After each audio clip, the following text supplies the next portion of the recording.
رب نے یہ ارشاد فرما دیا کہ ضرور خطا ہوئی مگر لم نجد لہو عزما، ہم نے آدم کا ارادہ اس غلطی کے کرنے کا۔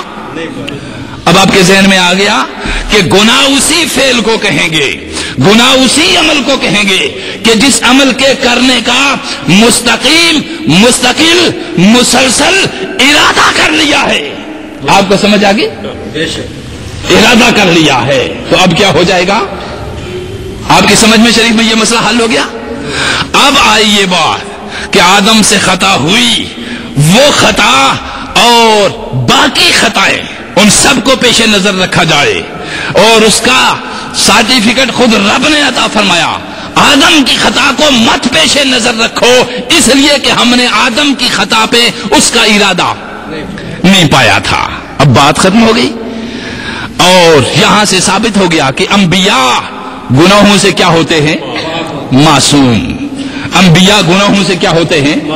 اس لیے ان کی مطلق اطاعت کا حکم دیا گیا ہے، اور مطلق اطاعت اسی کی ہوتی ہے جو گناہوں سے معصوم ہو۔ دو باتیں یاد رکھیے، انبیاء گناہوں سے معصوم ہوتے ہیں، اس لیے ان کی مطلق اطاعت کا حکم دیا گیا ہے۔ آپ سمجھیے، بات کو سمجھیے، پورے غور سے سمجھیے اور سنیے، کیونکہ سنیں گے جب تک غور سے نہیں تو سمجھیں گے نہیں، اور جب سمجھیں گے نہیں آپ بات کو پوری طرح تو پھر وہ آپ کے علم میں نہیں آئے گی۔ توجہ دیجئے، انبیاء پوری طرح گناہوں سے کیا ہوتے ہیں؟ معصوم۔ انبیاء گناہوں سے کیا ہوتے ہیں؟ اس لیے ان کی مطلق اطاعت کا حکم دیا گیا ہے کہ ان کا ہر عمل عبادت ہے، ان کا ہر عمل عبادت ہے۔ اب بات سمجھ آ گئی۔ اب دوسرے درجے پہ آئیے، اولیاء جن کو کہا گیا، اولیاء جن کو کہا گیا وہ گناہوں سے معصوم نہیں ہوتے، وہ محفوظ ہوتے ہیں۔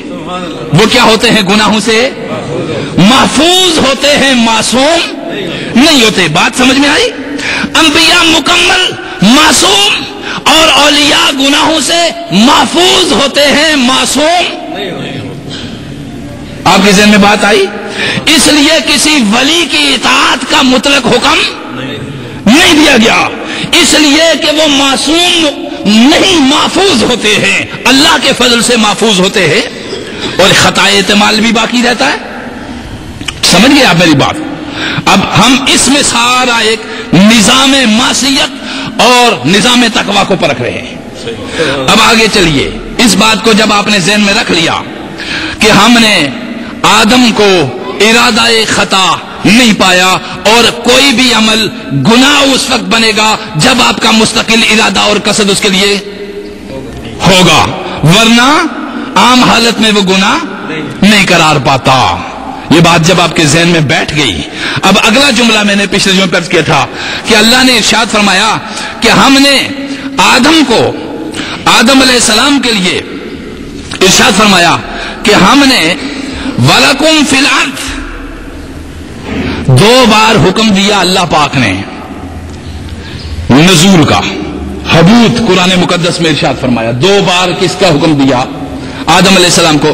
پوری سورہ بقرہ آپ تلاوت کریں گے، جب اب پوری یہ 7-8 آیات تصور کریں گے تو ایک جگہ پہ بھی فرمایا اہبطوا، اتر جاؤ نیچے، دوسرے مقام پہ بھی فرمایا اہبطوا، اتر جاؤ۔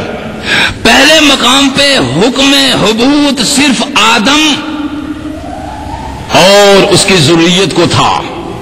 یہ کس مقام سے نزول ہوا؟ پہلا حکم کہ نیچے اترو، کس مقام سے اترو؟ یہ اللہ کی جنت کی قرب جو تھا، اللہ کے قرب کی جو جنت تھی، اس سے نیچے عالم ارواح میں اترنے کا حکم تھا۔ پہلا حبوط اور نزول کس جگہ سے تھا؟ اللہ کے قرب کی جنت سے نیچے اتارا گیا، اور جس جگہ پہ اتارا گیا اس کو کہا گیا عالم ارواح۔ اور پھر عالم ارواح میں وہ تمام ارواح مستقل طور پہ موجود رہتی ہیں، اور قیامت تک وہیں سے نزول ہوتا رہے گا، اور انسان ایک پروسیس سے ہوتا ہوا پھر اگلی منزل کی طرف چلا جائے گا۔ یہ دوسرا حبوط کہ عالم ارواح سے زمین کی طرف اترنا۔ دوسرا نزول کیا ہے؟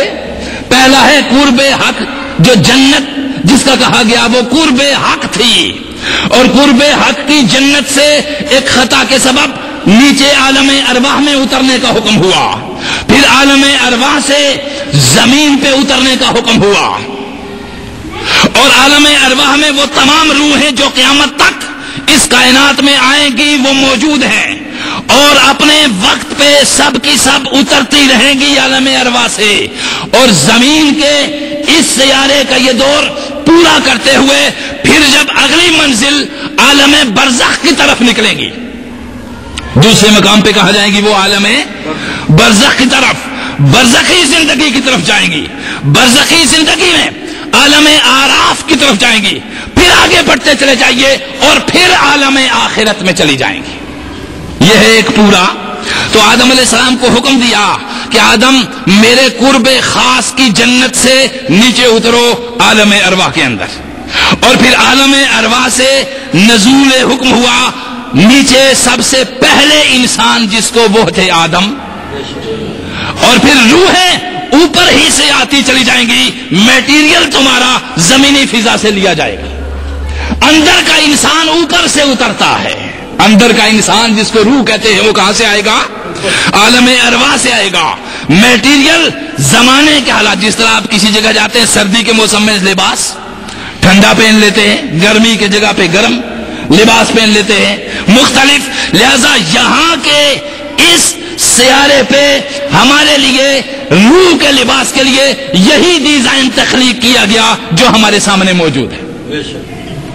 اس کے بعد پھر آگے تو قرآن مقدس نے اس کو ارشاد فرمایا کہ ہم نے آدم تمہارے لیے وَلَكُمْ فِي الْأَرْضِ مُسْتَقَرًّا وَمَتَاعًا إِلَىٰ حِينٍ، اے آدم ہم نے تمہارے لیے مستقل ٹھکانہ کچھ دیر کے لیے یہاں پہ زمین پہ رکھ دیا گیا ہے۔ وَلَكُمْ فِي الْأَرْضِ مُسْتَقَرًّا وَمَتَاعًا، دو چیزیں بیان ہوئی، آپ خلاصہ چونکہ آپ کے ذہن بٹھا رہے ہیں، وَلَكُمْ فِي الْأَرْضِ تمہارے لیے زمین میں مستقر ہے اور متاع ہے، مستقرم و متاع الی حین، تین چیزوں پہ غور کیجیے، مستقر، متاع اور حین، تین لفظ استعمال فرمائے۔ اب مستقر کس کو کہتے ہیں؟ انسانوں کے لیے مستقر اور متاع کی فراوانی اس کائنات میں رب نے رکھی۔ اب مستقر کس کو کہتے ہیں؟ مستقر کہتے ہیں سیاسی آزادی اور سماجی استحکام اور معاشی اور اقتصادی فوائد، ان دونوں چیزوں کو مستقر اور متاع کہتے ہیں، یعنی سیاسی آزادی اور سماجی استحکام اس کو مستقر کہتے ہیں، اور معاشی اور اقتصادی فوائد اس کو متاع کہتے ہیں۔ دو چیزیں آپ کے ذہن میں آ گئی، سیاسی آزادی جس کو آپ جمہوریت کہتے ہیں کہ انسان کا ضمیر بھی آزاد ہو، اس کی معیشت بھی آزاد ہو، کسی کی غلام نہ ہو۔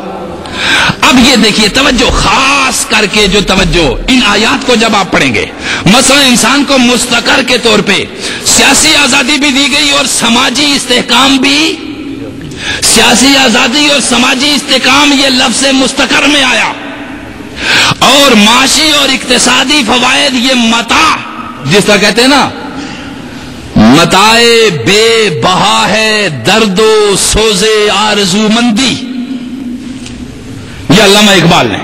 اب متاع دو قسم کی ہے، ایک متاع روحانی ہے اور ایک متاع مادی اور دنیاوی ہے۔ متاع دنیاوی اور متاع روحانی، متاع روحانی میں جو چیز آئی اس کی طرف اقبال نے اشارہ فرمایا، متاع بے بہا ہے درد و سوز و آرزو مندی،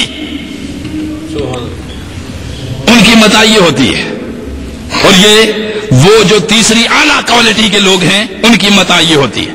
مولا علی شیر خدا سے کسی نے کہا جب آپ واعظ فرما رہے تھے کہ لوگوں اللہ کا حصہ صلاۃ کی صورت میں بھی زکوٰۃ کی صورت میں بھی ادا کرو، ایک شخص کھڑا ہوا، اس نے کہا بڑی عجیب بات ہے مولا علی، آپ واعظ فرما رہے ہیں زکوٰۃ پہ، مال کی زکوٰۃ دو، اور آپ کو کبھی زکوٰۃ دیتے ہوئے ہم نے دیکھا نہیں۔